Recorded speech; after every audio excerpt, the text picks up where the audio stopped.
I'm stoked for this. I'm happy to have you on here and then finally meet you um face to face, right? As far as face to face goes online.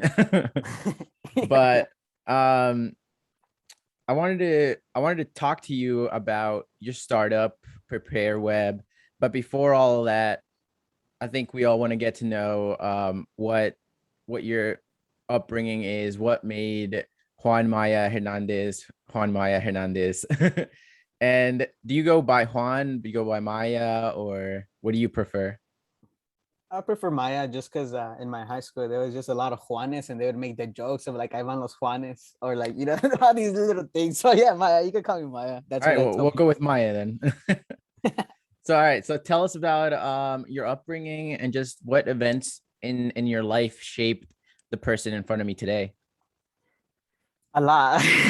Right, were you But always like this motivated? I've been following you for a while, and I mean you're an entrepreneur, but yeah, I'd say you also a motivational speaker, honestly, because you're always posting stuff that like motivates people, and yeah, what made you so motivated and who you are today?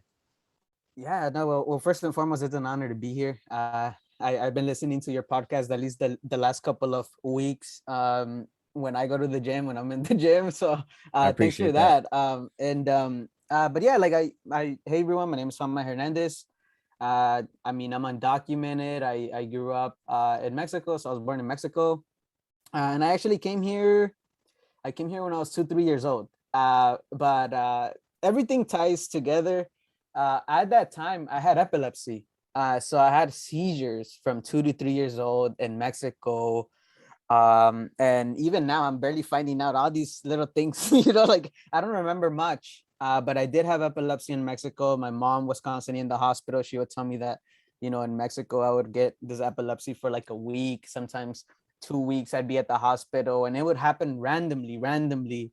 And she said that like when it first happened, she thought I was dead. Like when it first happened, like she found me somewhere in Mexico, just laying there, and she thought I was dead. But she took me to the hospital, and the interesting part that that I'm still amazed at is that the doctors in Mexico never found any like neurological like problems with my brain, nothing, and they couldn't cure it. Like they would give me medication there, but they couldn't cure it. They Um, diagnosed you though? They did they say like diagnosed, yeah, they okay. diagnosed me, and now I mean today I found out like that it's called that I had a post traumatic epilepsy. Okay. And like I'm telling you, like all this is new to me, but like I've known this all my life. But when I was 2 3 years old I had that, and then we moved to the US, because like I tell you, my mom tells me that it was very difficult because she felt like I wasn't getting any better over there in Mexico, and we also were very poor over there. So maybe it was the lack of eating over there that caused that. But then when we came here, because my dad had already sort of come here, then I actually I got different medication here, and I got cured for a Mhm. year. But even then, like they did a lot of studies. They never found anything on my brain. So it still amazes me of how like a lot of stuff that I don't even know. They didn't even know what happened. But I guess that's early on. Like that's the first thing that has happened to me, like in Mexico, and coming here. I was put in like ELD classes, and I mean obviously like I did grow up here when I was 2 3 years old. So I was very young, but English was always hard for me. Yeah. And I'm sure that it is for a lot of people, especially people that come much older, right? And then in middle school, like man, I struggled in middle school too, because in seventh grade I was constantly being bullied because of my accent, constantly not being able to communicate with people, and kids would just make fun of me. They'll make me cry every day, man. Like I hated going to school. And at that time, like my father was working as a day laborer, from the morning to the evening, and then my mom would work at a taco truck from the evening to the night. So there wasn't a lot of like time where I could like speak to my parents and stuff. And that was very difficult for me because I felt like I didn't belong there, man. I had imposter syndrome very early on, Right. and I couldn't really connect with people. It was difficult for me. The only way I sort of made friends was through soccer, and I used to play soccer. I was really good, and that's how I got along. But like in middle school, one of the things that like really happened to me, like I mentioned, I was constantly being bullied. But one of the things that I still remember to this day in seventh grade was in one of my PE classes, all these kids in that class would bully me. So like they would bully me and stuff. But one time we were playing soccer, and I remember kicking the ball over, and I don't know why, but like after I kicked the ball over, people just came running at me. It was like 20, 25 kids. And they looked mad because I kicked the ball over. And keep in mind, these are the kids that would bully me. So I see them run at me, man. I was like, what's going on? Like, and so I start running, and then I trip down. And once I trip down, all I remember is freaking kids just kicking me all over my body, punching me everywhere. And I cried, man. I tell you, I didn't have, like, I couldn't go to my family because they weren't there most of the time at that Mhm. time. And just going to school, it's supposed to, like, for me to learn, right? But I'm here getting bullied, getting kicked in the head. And I remember that, I remember just crying a lot that day, and I was like bruised up, and I was really sad. Um, and I remember that, like, my PE teacher saw me, that had happened to me. I explained to him, and this really shifted the way I looked at life. I told my PE teacher, this happened to me, and all my PE teacher told me was, as long as you don't tell anybody, I'll go buy you Jack in the Box. Like, he didn't even offer to help me. He didn't. He told me, don't tell the principal, because he was just new. He didn't want to get fired, and because at that time I didn't, I wasn't as resilient as I am now. Like, Mhm. I didn't ask for help, and that was a big mistake, because I could have probably, done a bunch of other things, but at that point in my life, I had suicidal thoughts, and like I didn't see a purpose here. Like, I didn't see a purpose. And but I mean, nothing ever happened because I've always sort of seen, like, I say my parents work hard and stuff, and I was like, nah, like, there's got to be something more out there. So I didn't end up doing anything, but I had an intent at that time to, you know to you know to end my life. But in eighth grade, the way that I sort of overcame this, and this is actually the reason why I didn't get DACA the first time, because I did qualify, right? But Oh, okay. I did qualify, but in eighth grade, I got sick and tired of people just making fun of me. And these kids would, like, they would do graffiti, they would do all these different things. And honestly, man, like, the way that I thought at that time was, you know what, I can't beat these people. Like, I'm gonna just join them. So what I ended up Mhm. doing was, like, I started doing graffiti. I started doing what these people did because I felt like this was the way that they would accept me, and it would end the bullying. Okay. Like, it ended the bullying, and I didn't get bullied as much no more because I guess I was one of them. And I felt accepted, right? But then I did a very, very big mistake in my life where, uh, because of all these things, I got really good at, like, graffiti, and I got really good at that. And then I ended up vandalizing the school. And I did graffiti around the school because obviously, the people I was hanging out with. Uh, and then I remember the time where people sort of where people snitched on me, like the people that I was hanging out with, they ratted me out and stuff, and then they caught me, and then they caught me by the school police, and then I was, like, right there. And I remember the time where they called my mom. My mom comes, she's all crying, and she's like just devastated, right? Because for her, this is somebody that has been there since I had epilepsy, that was there every Right. single moment of my life, right? And everything she did was for me to come here and, like, succeed. But then, I'm not doing that. I'm doing graffiti and doing all these things, right? So when I saw my mom cry, like, that broke me. I was like, what the heck am I doing, right? And at that time, like, I knew I had epilepsy. My mom had always told me, and I knew my struggles. But, like, I was like, you know what? Like, if I'm gonna make my mom cry, like, I'm gonna make her cry, of joy. And then, yeah, I had to do, like, a lot of community service, and Mhm. I was actually at risk to not graduate. But for me, like, looking at it now, like, that was my way out at that time. That was the only thing that I knew how to sort of cope. I At that time, I only had an older brother. I mean, now my family's bigger now. But, I couldn't really talk to my older brother. I couldn't talk to my family because, like I tell you, they would come at different times. So then in high school, like, I turned stuff around, and So before, not to interrupt you, but before we yeah. get into the high school part, Yeah, yeah, yeah, yeah. a lot to unpack in the middle school part. Yeah, for But sure. I just wanted to first and foremost say, like, I'm sorry you had to go through that experience. You know what I mean?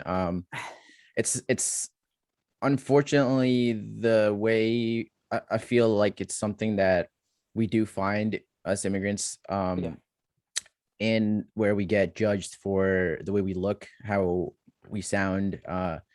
People probably think that we aren't as smart, even though yeah. we're learning two languages, might I add. Um, so I mean that I'm sorry that that happened to you. It's all right, man. It's all I'm right. I'm wondering how like you said you didn't tell anyone, right? At that point, do you like was it because you didn't want to burden like your parents, or was it just like what was your mindset of not like reaching out like to your parents, right?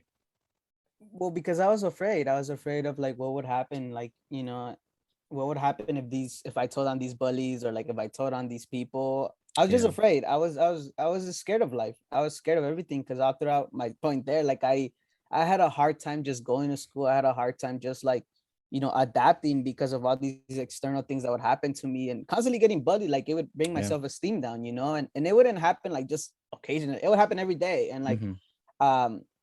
um and I guess for me, like I just didn't want to say anything because I didn't know, like I didn't have that strength to say, okay, I'm gonna go ask for help. And I know that if that would have, if I would have said something then and there, maybe my life would have been different. But for me at that moment in time, I was scared, man. I was just Yeah. scared of the bullies. I was scared of what's gonna happen to my parents, and what they're gonna think and of me. And and that right there is a huge part. That's something I experienced myself, is like the from for not speaking up. The a lot of things that happened growing up that I didn't speak up, was the main factor was fear. um that was always in the back of my head, like if I tell someone, like they're gonna get a slap on the wrist, but yeah, maybe I or my family will get like deported. That's a real thing, yeah, like that we always have in the back of our heads, and it holds us back a lot. That I found you can overcome. Like it's still in the back of my head, probably the back of your head, but we overcome with like knowledge, right? The hmm, knowledge of, hey, we have these rights, and we can also find like a legal route, right? Like I should speak up and whatnot, but that all comes with like learning. hmm, And and yeah, I mean it's just interesting to see how uh that's just such a common thing for people, but it's something that we I think it's something that every like immigrant has to overcome, yeah. and maybe some don't. But yeah, let's get into the high school part and how you started shifting that mindset, right? Where you're like, I'm gonna start doing better for myself and like for my family, right?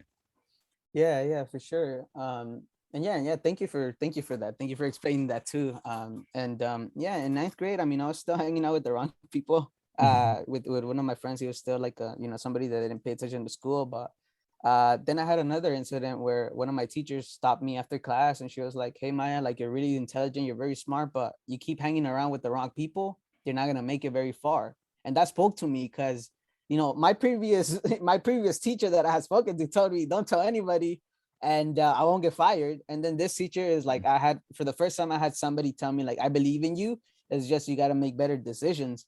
Mm, So then I began doing that. So I stopped hanging out with this one person that would used to smoke. I'll do all these things. I never smoked, I never did all these things because of my health. And even when I was younger, right, I don't want to put anything at risk.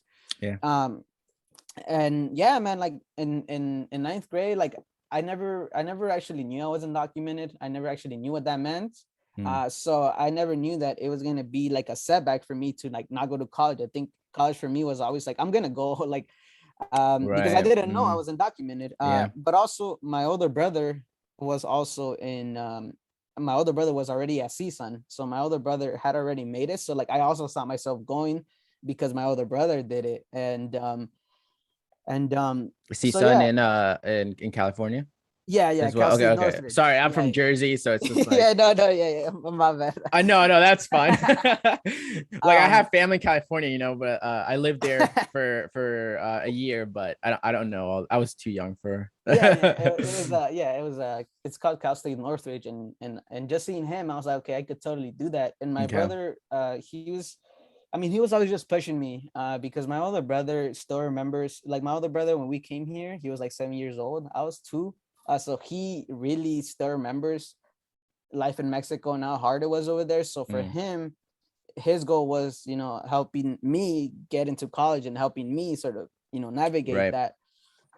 So what I ended up doing was like, okay, what's my goal, right?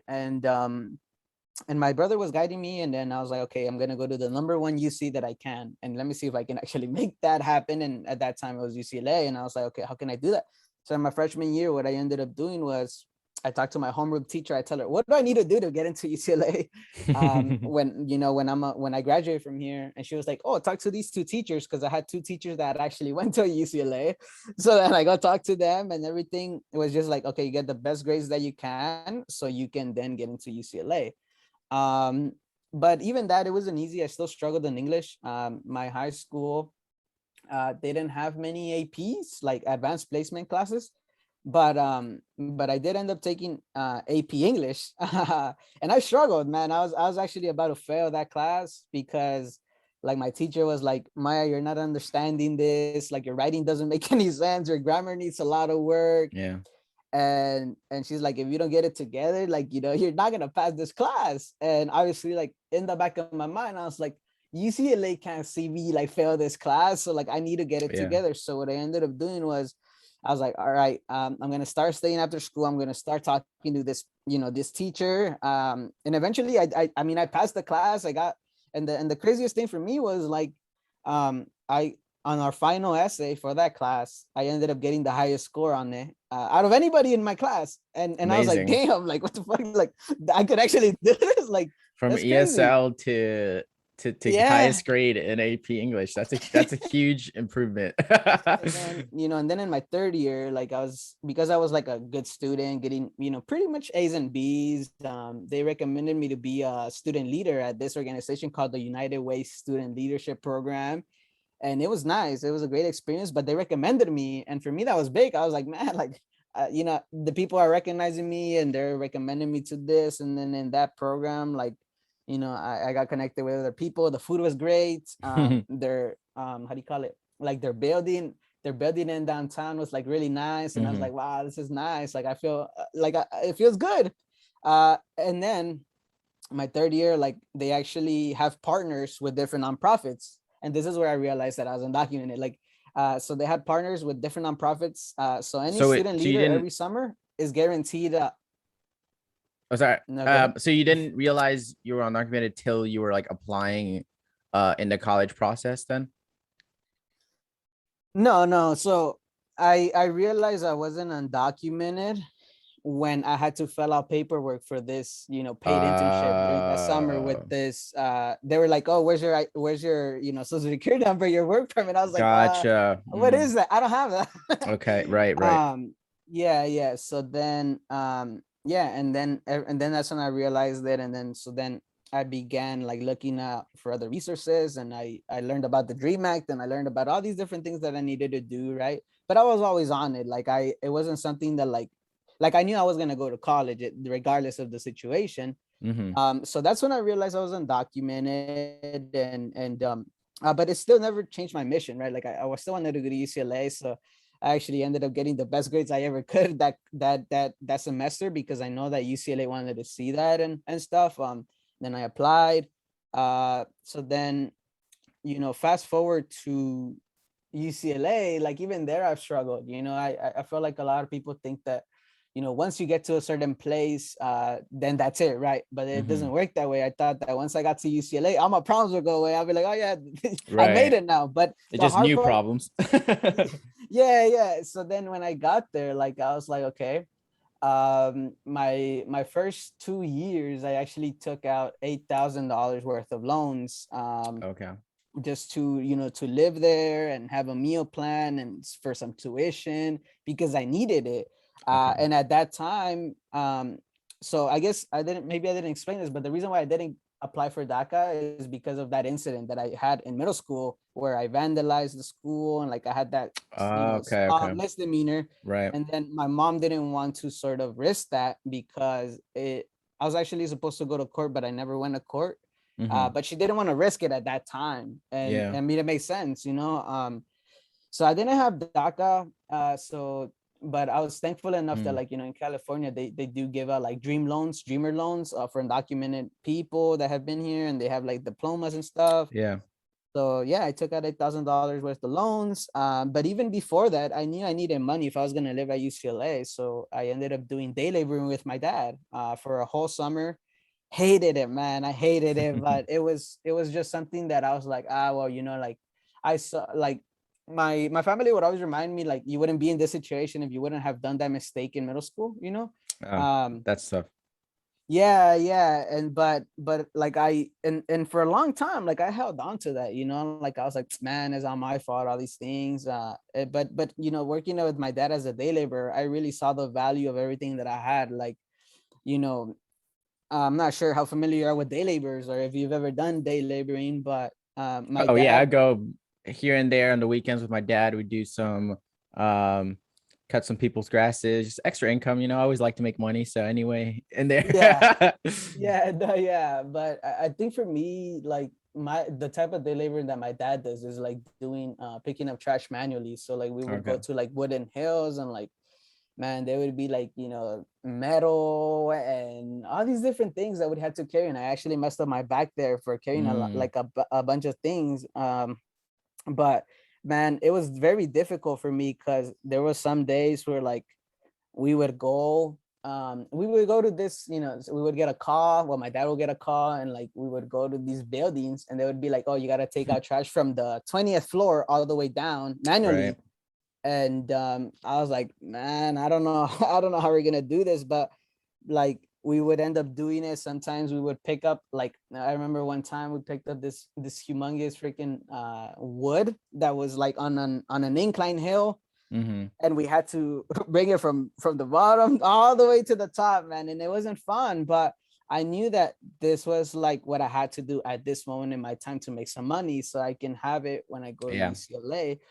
And then when I got to UCLA, it wasn't easy either, because I actually had problems with my roommate, my first year roommate. Like yeah, we had problems, and um it was just me and him. But like it was difficult because I didn't feel comfortable like coming to my dorm, because you know, this person, like we kind of had beef or whatever, because Mm. our schedules didn't align. He was also like, he was white and stuff, so like it was different. So we got into like some conflicts, and then in my second year, I fell under academic probation because even though I had maximized my loans, um like I needed to find a way to make money. Like I needed to find a way to make $1,000 for one of my classes. And because I Hmm. didn't have DACA at that time, I was like, you know, I can't go work. I can't do a work permit. And I still did dating with my dad, and that got me, you know, some money, but it wasn't enough for me to say like, oh, I could pay this class. But I also knew that it was up to me to sort of overcome this and find a way. So what I ended up doing was I went to this program at UCLA called Startup UCLA, and I ended up going there, and I told them like, hey, like this is my situation, you know. And I've always been, ever since my incident in high school, I've always been like, I always ask for help like whenever I need it. Right. And I don't it doesn't matter who hears it. Like I just tell people like, oh yeah, I'm undocumented, and like I can't work because I don't have this. And at that time, like I tell you, I have DACA. So then the lady that I spoke to actually told me, you're really good at photography, you should start monetizing it, and you should start charging people for it. And given my background, I didn't have the I was good at photography, but I didn't think I was good enough for people to pay me for it. Right. And then maybe a month or two later, this same lady tells me, hey Maya, like there's this event, this student entrepreneur event, and we're looking for a photographer. Would you be interested in photographing this event? And how much would Hmm. it cost me? And you know, I knew I needed like Should have been like $1,000. and I knew I needed money, right? And but keep in mind, like I had never negotiated anything. I had never told anybody like, oh, this is what I do, this is how much I charge. But I did some Right. research. Right. I did some research, and I was like, okay, these people charge $1,000, $2,000, but I didn't think I was there yet. I didn't see myself there yet because I didn't have experience. So I was like, okay, I know I want $200, but you know what? Like one of the things that I learned with my dad when he went to, you know, when we would do day laboring, he would always ask, but like he would ask a price that he know they tell him no, so then he could bring it down to Right. the price that he wants. Right. So then I was like, man, I want $200. I want $200 for this. Um, but I'm gonna, you know what? I'm gonna tell her $600. Screw it. Let's see what she says. Yeah. So I ended telling her, oh yeah, and the way that I did it, like, I was faking it till I made it. Like I told her, hey, I sent her an email. And I was like, hey, like, because I knew I needed the money. Yeah. And I tell her like, hey, like, based on like, the market research and based on like my experience, my past client, I did it for $800, but because this is for UCLA, I can do it for $600.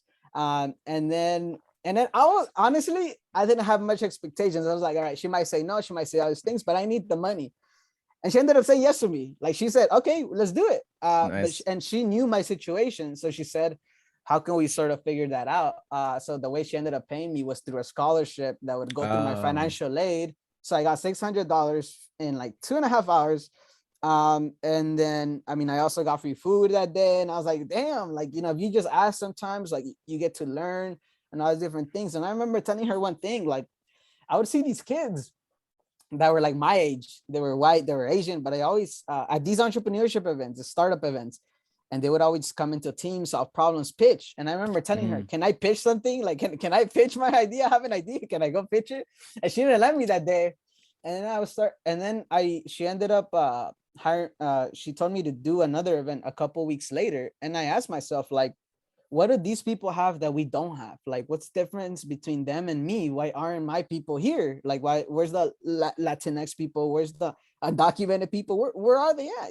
Because, I'm sure we could all do something like this. But I constantly ask myself, like, what do they have that we don't?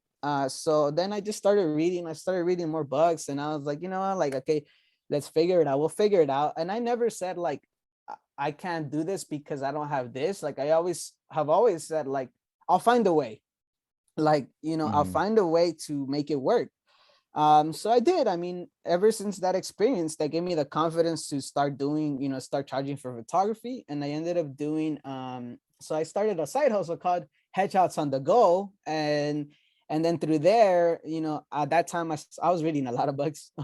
And then, I was like, hey, what's a problem that I could solve with the skills that I have? And on LinkedIn, there was a lot of students at UCLA that had really bad profile pictures, really bad profile pictures. Okay. And I was like, okay, let me do this. I had never done headshot photography in my life, but I was like, I'll learn it. I'll figure it out. Let me just put up something. Let me see how people would respond. So I end up putting like a post on Instagram. I put not on Instagram, on GroupMe. We have GroupMe, on at UCLA. And then I tell them, hey, everyone, I'm going to be at UCLA doing free headshots this day. Let me know if you want a free headshot. And yeah, through there, I got like 12 people. And then not only that I got to talk to them, but they were like, thank you so much for doing this. It's really helpful. I'm going to graduate. I will get people like some were graduating, some were like freshmen. And I was like, okay. And people liked it. And I tell you, man, like my first headshots were horrible. I sucked. But they took off from there. Yeah, and then from there, like I built the confidence, and so then what I ended up doing was, okay, let me figure this thing out. So I made another flyer, and I actually ran an Instagram ad through the stories, and I invested like $10 or $15, and I actually ended up getting one client. So I got somebody to pay me $15 at Cal State Northridge, a student from Cal State Northridge. There you go, you broke even. yeah. And then, yeah, he was like, how long you been in this business? I was like, I just started, I just started like a month ago, 2 months ago, but he was a student, so he understood. And then from there, I started just doing more. I put up a website. I joined this program, and then I had a website. It was like, it would say 3 different packages, and blah, blah. I knew nothing of marketing, but yeah, through that whole year alone, I had like 30-40 people that I had helped out that had paid me X amount of money to do this. And I was like, damn, like, this works. Like, there is a way. And then I wanted to scale it, because if you're building a business, you want to scale it as big as you can. And what I realized was that the business that I was in for photography, it wasn't scalable because it depended too much on me. Like, I needed to be there. If I wasn't there, I wasn't going to be making anything. And don't get me wrong, it was a good experience, but that wasn't Yeah. something that I saw myself doing, and it wasn't with the mission that I always wanted to help out my community. Um, Yeah. so then in my fourth year, I ended up, so this year, which was my fourth year at UCLA, Mm, in spring in particular, so like in January, February, I went through one of the toughest times in my life. And I say toughest because my family and I got COVID, so we were COVID positive. mm, We had all these different symptoms of like, loss of taste and smell, fatigue, then loss of concentration. We'd get sweaty, so it's difficult. But on top of that, I was also under subject to dismissal from last quarter because I didn't perform. right. And then on top of that, like I tell you, I deal with mental health issues and all these different issues. So I had, on top of those two things, like I had anxiety attacks every single day for of the month of on the month of January, because I was like, man, what's gonna happen if this doesn't work out? What am I gonna do? And all these different things. So I was dealing with all these different things. And the hardest thing for me was like having my own back, because the counselors would tell me like you should drop out or you should Right. take a quarter off. My professors were telling me, take a quarter off, come back next quarter. And then even my family would tell me, you know what, I think it's time that you just like let it go. Like you already tried enough. You already suffered too much. You're constantly crying. I would cry every day, man, like month of January. And it was difficult because I was like, man, I don't even know what's gonna happen. And it was very difficult because even my family told me, you know what, just drop out. My older brother, my Mm, younger siblings, my parents would tell me, I think you've had enough. I think it's time that you just let it go. You try your hardest. But like, man, I tell you, like I didn't give up. I didn't give up. I continued to wake up. I would still go to class. I didn't feel well. The COVID stuff, I was isolated. It was very lonely. Didn't want to do anything. I gained some weight. I fell into really bad depression. But somehow I made it. Like somehow I overcame all these different, yeah. I overcame this adversity of COVID and anxiety, and I started taking depression medication and all these different things, and I overcame subject to dismissal. And when I overcame all of this, like, man, I was like, man, it doesn't matter what people are telling you that you can or you can't do, like as long as you believe in yourself, right? Absolutely. So I ended up doing the best I've ever done and UCLA because of these challenges. And and then this is where it all comes down to prepare, right? So keep all those Right. struggles Yep. there. I knew that throughout my time being on DACA, it was very difficult for me to find opportunities, and I always needed, and I always knew I had the talent and all these different things. So when I overcame all these things, I went to a startup career fair. Undocumented students do not go to career fairs, and I don't know why, or whether they have DACA or not. Like they don't go because they're like, I'm not gonna get hired, and that wasn't even my whole point. Yeah. Like it wasn't my goal to get hired because I knew I couldn't. I was just like, I'm gonna go find out what these people are building. I'd like to learn and stuff like that. So I go.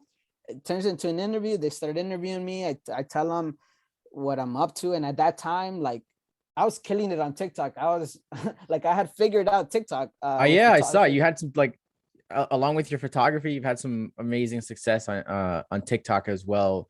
By combining both photography and just TikTok, right? Like the Yeah, videos on there. yeah, So and at that's that time, awesome.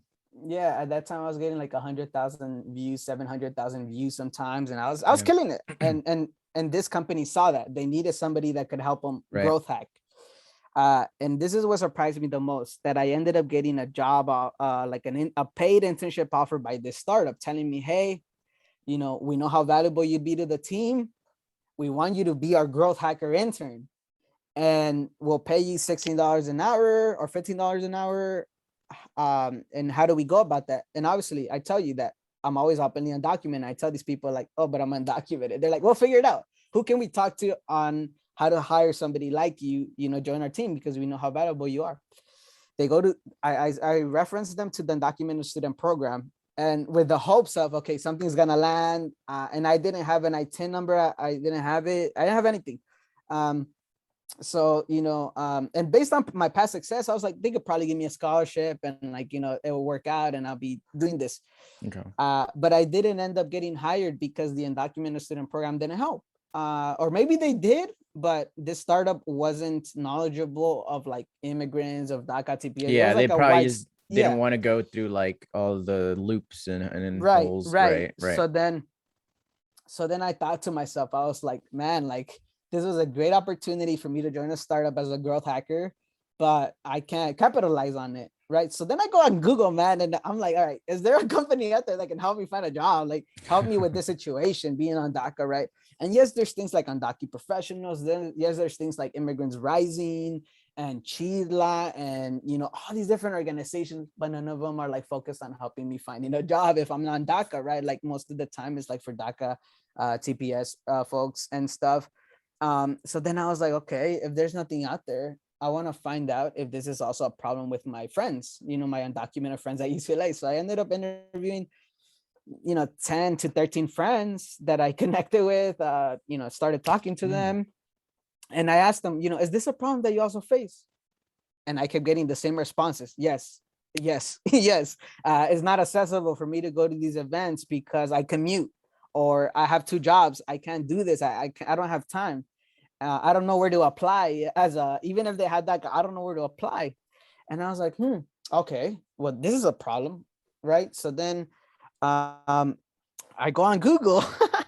So I go back on Google and I'm like, okay, if this is a problem for our community, is this also a problem for employers? The employers also, have a hard time hiring immigrant talent. And what I found was that a lot of employers are still as skeptical of hiring DACA individuals, even though they Right. can work. And even though there is a lot of, there's been multiple articles online where, Fortune 500 companies are in support of Dreamers. It's still not enough. Like it's not enough. It's a small majority. Like it's a small percentage of the amount of people that can actually work and the amount of people that can bring talent into the team. Right. And I was like, why hasn't there been a solution for this? If this is something that, when immigrants talk about, or undocumented people talk about citizenship, they talk about going back to their countries and like, visiting family members. But on top of that is also to make a living, right? Like how are you supposed to make a living if you can't work? Yeah. And then I was like, okay, how can I sort of tackle this? And then I had this idea. Okay, I'm gonna bridge the gap between undocumented students and employers because that was that Yeah. was me. Tell us the And then vision and the mission. yeah. So then this idea got developed because I started just pitching it to people. I started pitching it to founders that were not immigrants, and they were like, "Oh yeah, I would love to give an opportunity to an undocumented student, but I don't know how to do it." And I kept hearing that. So then I built the solution, and I was like, "Okay, let me work on this." And Prepare has gone through so many pivots, but now I can tell you what Prepare is. Well, Prepare's Tell mission is us. well, Prepare's mission is to bridge that gap between immigrant talent and employers by providing resources, by connecting them with employers, and helping them make a living regardless of status. Meaning that there's still ways that you can totally make a living as an independent contractor. It's just there's ways that you communicate that, and that's what we're solving. Like the way that you communicate it, that's how we're solving. And we want to be that first and leading platform with all these resources on how to engage immigrant talent with you as employers.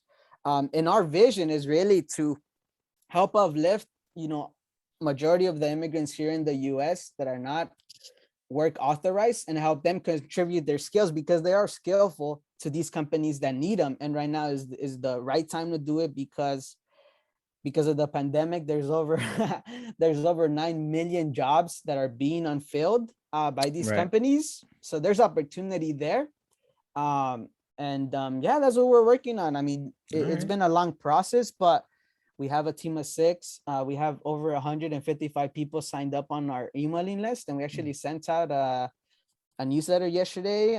We have one company that signed our contract, for us to really just help them recruit somebody. And then, Okay. and yeah, Well, man. not to cut you off, but I want to get into the Yeah. entrepreneurship spirit part of it. Like, Mhm. how did you come up with the name, and how was your experience building the Prepare web team, right? Was it like people you already knew that you had in mind that you reached out to, or how was that experience as as an entrepreneur, right? Like building your team and just coming up with the name and the struggles that you faced so far as a Yeah, company and a team and a yeah, CEO, right? yeah, totally. Yeah, I mean, the name was easy. The name was, I think the name was the easiest thing because I knew that it, I've always said this, immigrants, like undocumented students, is not that they're not skillful, it's not that they don't have talent, they're just not prepared how to do it. And I had to figure it out on my own to be like, oh, I branded myself, I got these opportunities, let me just show other people how to do that. And I was like, okay, what's a name that could roll off the tongue and people could say it? I was like, oh, prepare. Yeah, we'll help you prepare. And that's how the name came up. And again, it was done by market research, talking to people and interviewing them. And then when it comes to building the team, I mean, you have to keep in mind that my startup is really early stage. We've only been Right. around for 7 months. And I mean, obviously, like I started the idea, I started all these different things, but the way that I recruited my team, it was interesting because all I did was, I mean, I put up, I'm looking for a partnerships person, I'm looking for a marketing person, I'm looking for these things, and I put it up on a website, and I had people apply. And then through social media, I mean, I've used social media all the time, and I tell people share it. And my post where I posted, I was looking for people, got over like 100 and something shares on Instagram because people Wow. like the mission and the vision, and Yeah. it got a lot of traction because of, well, for one, because of my network, and for two, like because of the problem that it's a big problem right now. And then people applied, I interviewed them, no idea what I was doing. But yeah, I found, that's how I found my co-founder, Beatriz. She had experience, building partnerships and in the nonprofit sector, and I knew that I needed that. I didn't have that experience. Like my experience lies within personal branding, building your Right. social media marketing, and I knew that I needed people that had the skills that I didn't have, and the experiences that I didn't have. So then from there, um, one of the founders that I had pitched it to, he actually became my advisor, and he would advise me through, okay, you should do this, you should do that, and stuff. So I have had guidance there, Hmm. and he helped me through that process. And then after that, once I had a co-founder, I mean, I had never done something like this. I've never had a co-founder, but like I tell you, my motto has always been like, I'll figure it out. I'll figure it out as I go. And then, yeah, I met Beatrice. I had never met her before, honestly. I I was didn't. wondering when I saw like the team, I was like, oh, with the last names, I was like, I wonder if there's any relation there. No, But I no, was like, I don't think there is. no. Everybody on my team I've never met before, and I met them because they applied or some way or another. And I think the easiest thing is convincing them to join my team. The hardest thing is sort of not micromanage, but making sure that everybody does what they're good at and not do things that they're not good at. Because, like, Right. I've said this, like, I can't expect somebody that has never done marketing to do marketing or branding, because that just wouldn't really work and it wouldn't be efficient. Mhm. So one of the things that I'm learning as somebody leading this project is, for one, like making sure that like I delegate tasks, but not micromanage to the point where like it gets, it could get Like unpleasant for them. yeah, Mhm. yeah. So that's number one. Number two is like communicating that we are a startup and not just a small business, like communicating to them that we're pivoting, communicating to them that like, oh, this is what we're doing now, this is who we're talking to, and making sure that everybody in the team understands what we're doing, because sometimes they might say things that we're not doing, and that could put us in a different situation given the problem that we're solving. Mm. So those are some of the challenges, and then it's also been about like, we're none of us are getting paid right now, so it's Okay. it's also like, how do you make sure that you maximize somebody's capability, without, you know without paying them anything? I mean, the fellows that we brought on, we are paying them, because we're like, okay, we need some help in these areas, we're planning on launching in November, we need some people to stay here. So that's how we got them. We're like, okay, like we'll put up some stuff for people to help us in partnerships, events, and Mm. content creation, and then we'll oversee, these people that could help us in the marketing and branding. um But besides that, I mean, the biggest problems are just like the number one problem is communicating it to the world on what we're doing in a way Yeah. that doesn't put us in a sticky situation given our statuses. So it's that's why we've Mhm. reframed it. We went from helping undocumented job seekers connect with employers to now, connecting immigrant talent with U.S. employers. But there's a whole, like, there's a lot of things that there's a lot of people that I had to meet and pitch this to in order to get to that conclusion of like, oh, say it this way, don't say it that way. Okay. Um, and yeah, I hope that answered your question. Yeah, no, absolutely answered my question. Yeah. I was also wondering from a user side and employer side how one would go about this, right? You have a company that is hiring undocumented people or DACA folks. What is the process to apply for this? How does that look from the user's perspective? And how does it look from an employer perspective to post like their job on your website, right? Yeah. So I didn't mention this, but we're essentially a recruiting agency for DACA and TPS right now, and then eventually for independent contractors. Okay. But the way that it works is every company that has a job posting on our website, I connected with them prior, and we talked about this whole process. We answered I answered the questions, and I make sure that their mission and their team and their vision is in alignment with us because we understand the struggle. We understand our people more than they will. And we're not gonna go into a partnership with a company that is not in alignment with us. So the whole process is simple. Like first, well, this is interesting because the company that we have now, Foreign Objects, the founder reached out to me on Facebook because he wanted to hire me for his job. But then I remember telling him like, hey, like I'm building this startup and I can probably find you some awesome people because we're all skillful, like I mentioned. Let's Yeah. talk about this, and I'll do it for a testimonial. Like, there's no, we just want to prove that it works. So once I met with him, I learned about the job posting, I learned about his mission, his values, the type of person he's doing.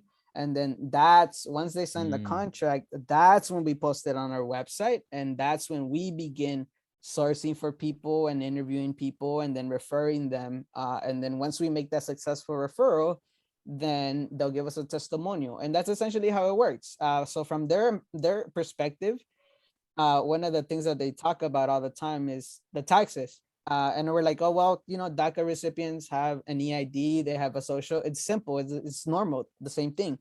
And then, so from there, and it's easier for them to just get, talent through us because we understand that process and we are the ones sort of talking to the people that apply on our website, yeah. and then referring them.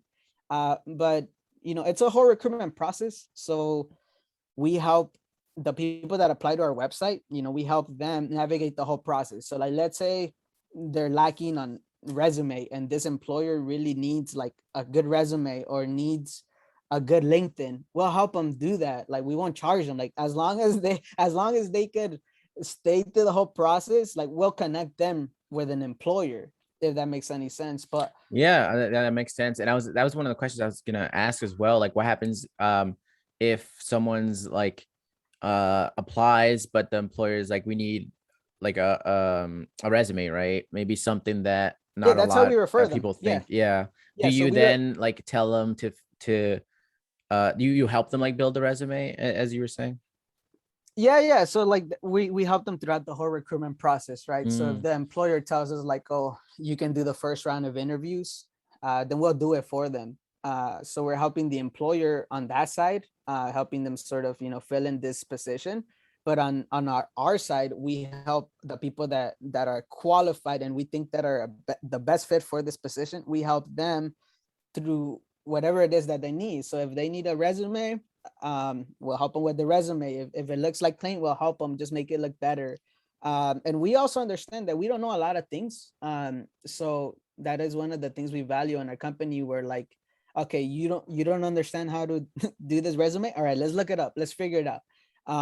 And we're figuring it out really. And so yeah, I hope that makes sense. Like the people that apply Yep. to us, we help them Hmm. get to the employer, and we make sure that before it's even on our website, like this company is is viable and is within our mission and our vision and Yep. understands who they're talking to, because we're not just going to do it with anybody. They have specific requirements for us Hmm. to go into this sort of process.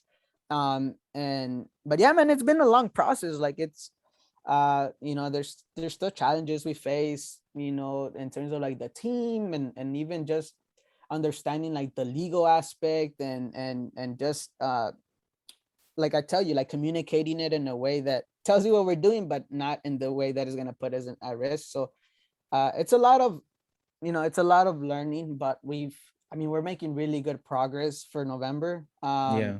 And yeah, we're hoping to incorporate very, very soon.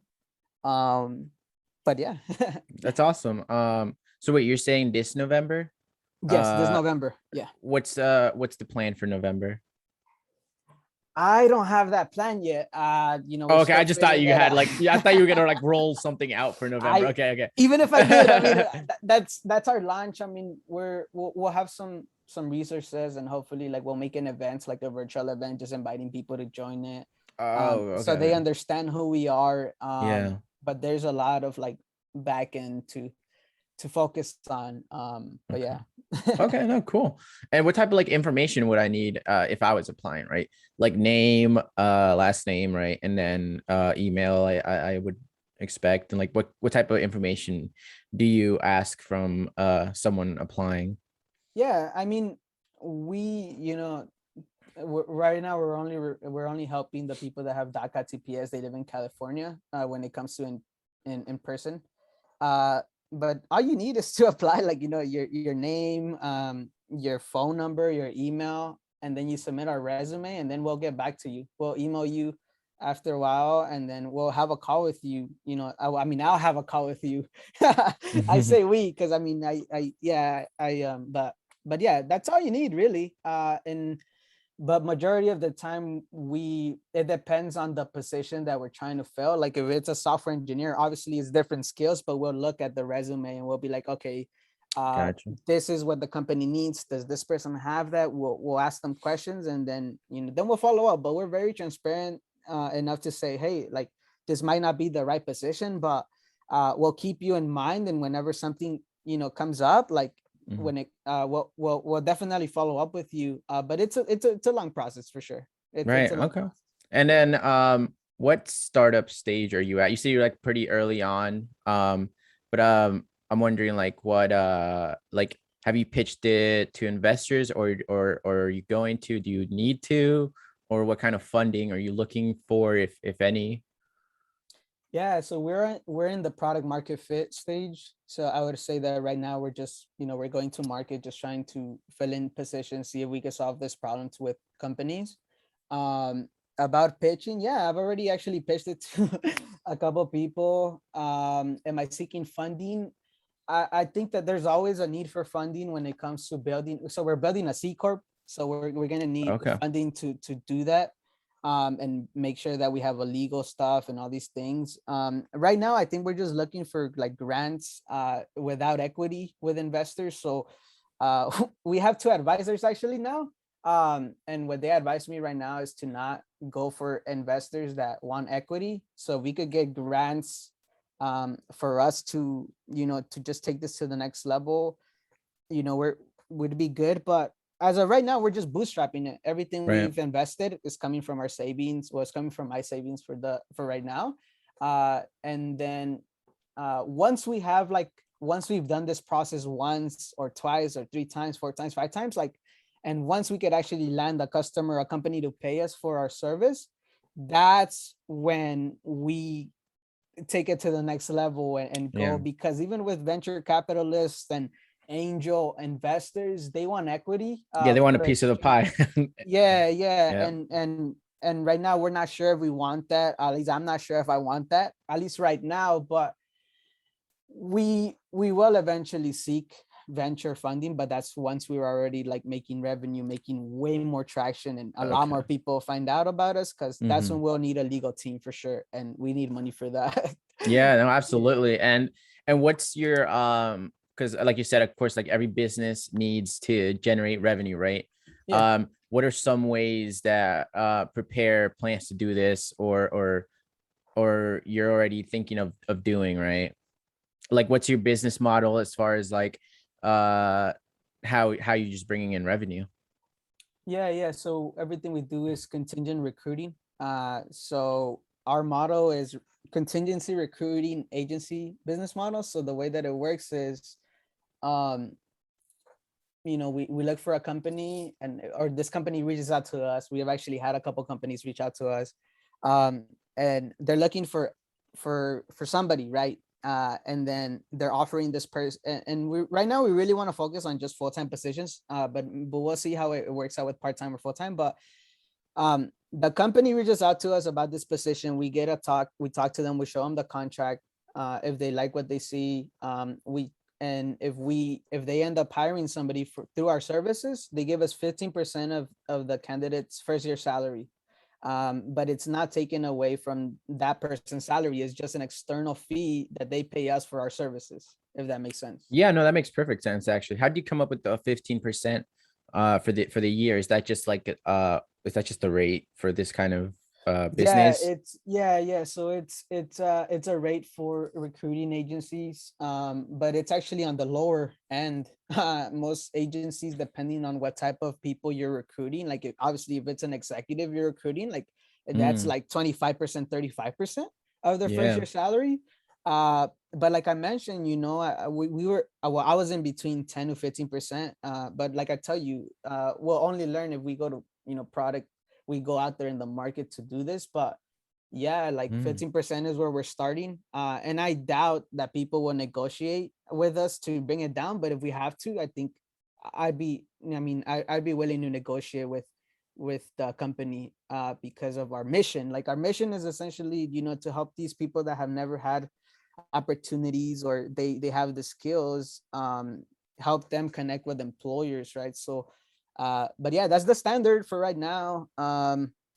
And we have like a whole contract for that, and a bunch of stuff. I'm very, like I tell you, like it's definitely a risky business, but like I take hmm. calculated risk, and I make sure that like I read what I'm doing. Like I spoke to like a legal person to look over my contract last week. Nice.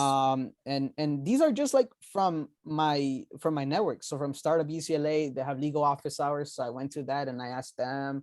And then my two advisors, one of them, he's actually also undocumented, but I'm not gonna say his name because I haven't put him out there, and Sure, I yeah. haven't asked them. And then I have another one. He's actually he's a UCLA. They're both UCLA alums, but the other one, he's not undocumented, but he's built two startups, gone from pitching to funding to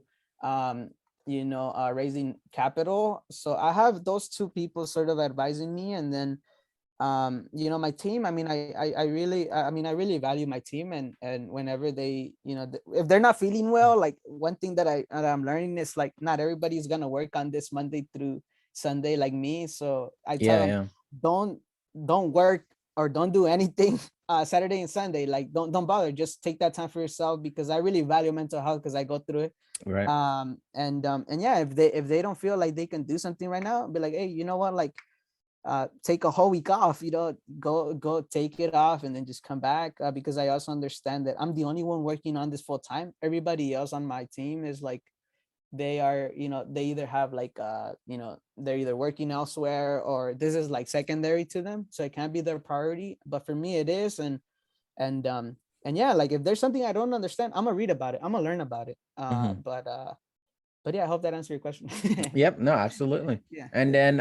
then so so the only cost, so is there any like cost for the companies that you hire them, or is it just that like contractual fee? Like do they pay you to like post on your website, like to show their postings, or is it just once like that deal is made, then that fee goes into place? Correct. So no, Mm, so it's actually, so they can't nobody can post but us. Gotcha. Right, because So you have to like vet them basically. Like, yeah, okay, yeah. okay. So we're very picky on. Well, I'm very picky on who we partner with. Yeah, That's no, number makes one. sense. And then for two, it's actually they don't pay us. It's actually so what contingency recruiting means is that like they only pay us if they make a hire through one of our referrals. So Gotcha. Okay. if they end up hiring one of the people that we gave their resume or their CV, like that's when they pay us, and the Mm-hmm. contract talks about that. Like that's why the contract is there, and that's why it's overlooked. And but yeah, it's only when they make that hire. Like it won't happen. Um, and then that's why I say like it's really no risk. Like it might take, obviously this might change later on when we have more traction and where there's Right. limited resources, but this is where we're starting right now. For the employers, it's not very risky. You're not paying Yeah. anything until you Right. make that hire. And then right now, yeah, we're just trying to find like businesses that want to try us out and help us out with our mission and see how our whole process works. But yeah, that's how it works. Like nobody can post on our website right now because we're not a job listing. So like we're a recruiting agency. Like Mm-hmm. that's the only time when we will post. Besides that, like nobody could post on our website. I have Awesome. access to it, but they can't do that. All right. Yeah. And then so how are you planning to like scale the company and just getting like more companies on board as well as like more undocumented, like the word out to more undocumented people? Yeah, for sure. Well, like I tell you, we got to start somewhere. We Mm-hmm. have to do that process once. Once we do that process once, we'll do it again. We'll do it again. And then eventually we'll get to a point where we've done the process so much where now it's time. All right, guys, like we've done this 15 times. We've got paid 15 times already. Okay, let's scale this. And yeah, so once we figure out that process, the scaling is actually one of the things that I think would be easy because it's such a big issue. um Yeah. and also what we're doing today is like it's preparing it's preparing us for the future. So everything that we do today, like I don't think in the short term, like I don't think of like, okay, I have this idea, we're gonna do it now. Like no, Yeah. there's steps to it, right? So um the number one thing for us is just finding companies that are struggling to fill in their job postings. Let them talk to us and see if this is something they'd be interested in. And it's also good to understand that not every company is going to be for the social mission that we're with, but Yeah. Right. every company might be struggling to fill in their job postings, and if we could help them through that, then okay, then it'd be done in deal. But there's a lot of things that we Mm-hmm. talked about, and there's definitely plans. Like I Yeah. tell No, you, absolutely. yeah, but that's You all I you can learn say. that you learn as you go. You know, this is your first like official company, Yeah, so yeah. there's always that learning curve. I was wondering what if you could like who would you consider as like competitors, or if any competitors out there at all? Um, well, I mean, I think that there's a lot of organizations out there doing similar work. Mm-hmm. Um, Off the top of my head, I mean, I know that like across, I mean, not with us, but like in like across seas, like there's this organization called Upwardly Global, and they actually do something like this, but they're a nonprofit, so that could be Mm, a competitor. The Welcoming Center in Pennsylvania, they also have resources for immigrants, but there could be there could be a million competitors out there. yeah. But one of the things that they always neglect are either DACA recipients or people that don't have work Right. authorization. So Mm-hmm. all of these people are creating solutions for people that are immigrants, but they do have work authorization. But what do you do with like people that have independent contractors? And like I Mm-hmm. mentioned, like it hasn't been solved because they've never done that process or they haven't gone through it. And that's what sets us apart, that like eventually we'll get to that point where all right, we'll help you find an independent contractor. And yeah, we'd be helping a lot more people. So that's what sets us apart right now. Mm-hmm. Obviously I can't neglect other organizations that are out there. There's a lot of good ones. um but I'm ready. I mean, I'm ready. Bring them on. You know, like I I love it. Hey, I love it. Hey, that's what keeps you going. That's what keeps you innovating, right? Competition, in my opinion. yeah, Um, yeah. so right now you're exclusively just on the internet, right? Just through a website. Do you ever like plan on rolling out like an application in the long run? Like What do you a mean? like an app just on your phone? Oh Or do you yeah, I have it? mean, no, no. I mean, there's plans for a lot of things. It's just Yeah. that this is where we are right now because it's viable for us. I mean, I'm still a UCLA student, so I understand my capabilities because I Oh, once I okay. graduate, Are you graduating? Oh, I thought you graduated already. Are you no, no, graduating this year? yeah, yeah. So I also have Wow, to that's keep that amazing. in You're doing all mind. this while being a student. That is not easy. Yeah, yeah, yeah, yeah. So but what we are doing right now is like post applying to accelerator programs. Okay. So I will tell you that, especially I get these opportunities because I'm still a student. And you know, there's Use all your accelerator. resources. Yeah, yeah, Mm-hmm. and I think what and it's been a lot of help. Like Startup UCLA has helped me a lot, and you know, I'm hoping to apply to this accelerator called Skydeck at Berkeley.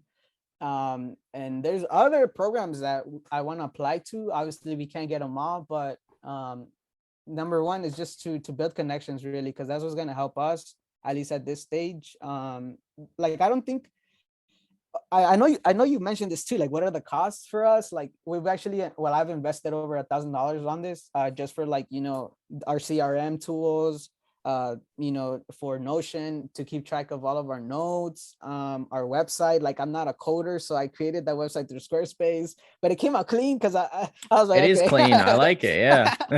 Yeah, yeah. And then a bunch of other things, and then to incorporate, obviously we need money, right? So but yeah, I hope that that sort of Yeah, answered no, your I mean, question. you covered everything that I had to um ask that I had in mind. So I appreciate you taking the time coming on here and telling us about your journey as well as your entrepreneurship and your experience with the company and being a student. So yeah, I really appreciate you doing that for us. And if you have any other questions or anything that I didn't cover that you'd like to go over, now's your time. Yeah, I mean, a lot of people ask me what motivates me to do this. Well, this is not just a business for me. It's a personal thing. Like, it's something that I grew up with, struggling to do all these things. So, you know, what motivates me is being able to help all those people that don't have an opportunity or they've always wanted one. Um, and for me, and this might sound crazy to people, but like, I'm willing to do anything I have to do to make this a reality because I know how much it can help people. If I have to take a year off from UCLA, my last year, to do this, I will do that. If I have to wake up at 3:30 in the morning, I will do that, because I know that for me, I tell people that, man, I have nothing to lose. Like, I've already struggled a lot, you know, and honestly, like, I haven't had seizures, right? But it could happen at any time. Anything in my family, it could happen at any time. And for me, that's how I view life. And if I don't do that right now, like, you know, I will never do it. So I'm really motivated for this, and I'm very passionate about the problem. Um, and I'm all for it, and I'm not gonna give up.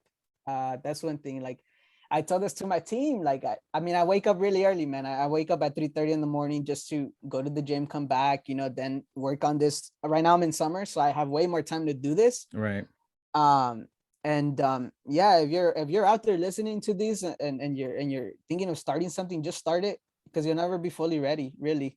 You'll never have all the answers. And even what they say in startups, like, when you launch something, you gotta be embarrassed of whatever you launched. And if you launch it and you're not embarrassed, then you waited too long to launch it. Like, I know there's a lot of things to fix, but, you know, just figure it out on your own. And look, everybody out there can have XYZ, all these people, and I can have a freaking Rolls Royce. Their family comes from all these different backgrounds, but I'll make sure that they don't outwork me. And I'll make sure that I'll wake up earlier every single day and I post out content every single day.